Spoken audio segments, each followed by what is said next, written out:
Menahan imbang Ekuador menjadi salah satu modal timnas Indonesia ini untuk bisa melangkah dengan percaya diri menyambut pertandingan kedua. Lawannya adalah Panama. Bagaimana kansnya dan juga bagaimana melihat peluang Indonesia untuk bisa melaju ke fase berikutnya. Untuk itu kita akan dengarkan bagaimana pandangan dari Bang Opan Lamara yang sudah hadir di studio bersama saya. Assalamualaikum warahmatullahi wabarakatuh. Waalaikumsalam warahmatullahi wabarakatuh. Gimana kabar? Alhamdulillah selalu semangat kalau ketemu Puput. Semangat. Oke, selalu semangat kalau ngomongin bola. Tapi yang pasti hari ini ada yang beda. Para pemirsa, kalau biasanya Bang Ovan datang ke sini dengan pakai jersey, dengan pakai jaket bola, tapi kali ini jaketnya jaket bomber, ya kan gaya banget ini. Iya, army look banget ya. Army look pastinya. Ya ini filosofinya dalam loh Put. Ini jelang Pilpres, saya sejak lahir itu sangat mengidolakan TNI. Dan juga dulu cita-citanya pengen jadi tentara, tapi selalu gagal. Mudah-mudahan di Pilpres kali ini, TNI yang kita cintai ini sebagai generasi yang masih agak muda, kita menginginkan mereka tetap selalu menjaga keutuhan bangsa dan netral untuk semua kontestan. Netral untuk semua kontestan. Bravo TNI. Tapi kalau kita bicara mengenai supporter, nggak ada yang netral. Tapi menjagokan masing-masing ya, termasuk menjagokan timnas kita, timnas kebanggaan kita yaitu Indonesia. Melihat penampilan Indonesia saat bisa menahan imbang Ekuador, bagaimana Bang Opan? Ya, kalau kita berbicara tentang sepak bola selalu ada dua aspek utama yang harus kita bahas. Yang pertama adalah secara teknik di lapangan bagaimana kualitas permainan kedua tim, yang kedua hasil. Dua aspek ini. Kalau kita berbicara dari sisi kualitas permainan di lapangan harus kita akui bahwa memang Ekuador masih jauh di atas kita dari segala-galanya, dari statistik yang ada. Tapi dari sisi hasil pertandingan kita bisa mengimbangi Ekuador. Ini sesuatu yang berbeda.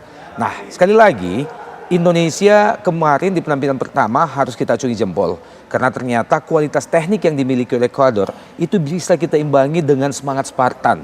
Dengan semangat bertanding, dengan penampilan yang tidak kenal lelah oleh anak-anak kita. Semangat juang mereka luar biasa.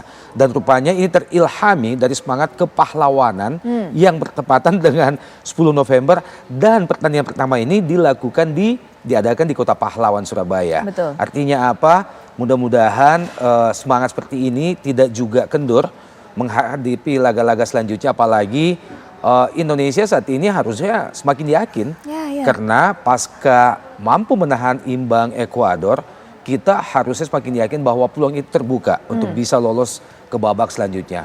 Apalagi untuk babak selanjutnya di 16 besar, toh ada begitu banyak kemudahan dari setiap tim yang berlaga atau berkontestan di Piala Dunia U17 dari 6 grup. Meloloskan 2 peringkat terbaik otomatis, kemudian akan ada 4 peringkat 3 dari 6 grup ini untuk bisa lolos ke babak 16 besar. Jadi peluang itu sangat terbuka. Selain itu kita juga harus mengakui bahwa di grup A ini Ekuador adalah tim terkuat. Ya, betul. Ya, kalau kita tanpa memandang sebelah mata Maroko dan juga Panama, tapi harus kita akui bahwa dari track record, dari bagaimana Ekuador lolos hingga ke Indonesia tahun ini, mereka adalah tim terkuat di grup A ini. Dan Indonesia bisa membuktikan bahwa tim terkuat bisa kita imbangi. Nyaris kita menang kemarin. Ya. Oleh karena itu saya yakin harusnya menghadapi Panama kita juga bisa berbicara lebih jauh. Walaupun sekali lagi secara teknik Panama juga tentu masih di atas kita sedikit. Oke. Seperti apa gaya bermain Panama dan selama ini yang ditunjukkan oleh Panama di masa kualifikasi menurut penilaian Bang Opan? Ada manfaat yang bisa kita petik pasca menghadapi Ekuador kemarin, bahwa permainan Ekuador dan juga permainan Panama itu kurang lebih sama. Sama-sama negara dari sejatinya Ekuador memang dari CONMEBOL, dari Amerika Latin, kemudian Panama dari CONCACAF, Amerika Tengah dan Utara. Tapi kalau kita berbicara tentang permainan antara negara-negara dari Amerika Tengah hingga ke Selatan, itu warna permainan mereka warna-warna ala Latin, ala Amerika Selatan yang kurang lebih sama. Dan Indonesia harusnya bisa belajar banyak dari menghadapi Ekuador kemarin untuk bisa mengetahui plus minus dari Panama. Satu hal yang pasti bahwa kalau kita menelaah permainan Panama menghadapi Maroko kemarin, seperti yang saya sampaikan tadi, hasil tidak selalu berbanding lurus dengan penampilan tim di lapangan ya. Nah, salah satu yang didapatkan adalah Panama. Kalau dari sisi statistik pertandingan saat menghadapi Maroko, seharusnya Panama unggul dari Maroko ya. Bahkan ball position Panama unggul 60-40%. Kemudian bagaimana mereka juga menciptakan peluang itu jauh lebih banyak berbanding Maroko.